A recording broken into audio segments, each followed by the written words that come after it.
নমস্কাৰ প্ৰিয় দৰ্শক, আজি 6 তাৰিখ, আজি বুধবাৰ। এয়া দেখিছেনে, মই আজি এক্সেছ বাৰ্ছৰ ক্লাছ দিলোঁ, তাৰে অকণমান ভিডিঅ' ক্লিপ এটা আপোনালোকৰ ওচৰত লৈ আহিছোঁ। মই লং ভিডিঅ'টো অহাকালি আপোনালোকৰ ওচৰত লৈ আহিম। চাওকচোন, এওঁলোকক মই দুগৰাকী ষ্টুডেণ্টক মই এতিয়া প্ৰেক্টিকেল শিকাই আছোঁ।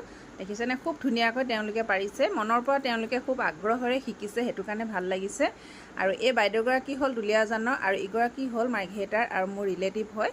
এয়া দেখিছেনে, তেওঁ দুগৰাকী ধুনীয়াকৈ শিকিবলৈ চেষ্টা কৰিছে, দুগৰাকী তেওঁলোকে ছেশ্যন দিছে, আৰু মই খুব ধুনীয়াকৈ এওঁলোকক শিকাবৰ কাৰণে খুব চেষ্টা কৰিছোঁ।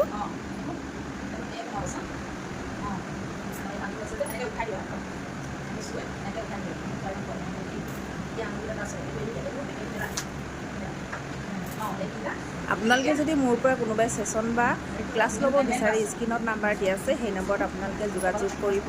আৰু এটা কথা মই ক'ব বিচাৰোঁ, প্ৰত্যেকৰ ঘৰে ঘৰে এক্সেছ বাৰ্ছৰ প্ৰেক্টিচনাৰ হোৱাটো বহুত জৰুৰী হৈ পৰিছে। আজিকালি প্ৰত্যেকৰ ঘৰে ঘৰে সমস্যা, দুখ বেদনা, বেমাৰ এজাৰ বহুতখিনি প্ৰত্যেকৰ ঘৰে ঘৰে থাকে। হয়তো কাৰোবাৰ ঘৰত অলপ বেছি, কাৰোবাৰ ঘৰত কম। সেই গতিকে সেই দুখ বেদনা, আপোনাৰ বেমাৰ আজাৰখিনি দূৰ কৰিবৰ কাৰণে এক্সেছ বাৰ শিকাটো বহুত প্ৰয়োজন বুলি মই ভাবোঁ।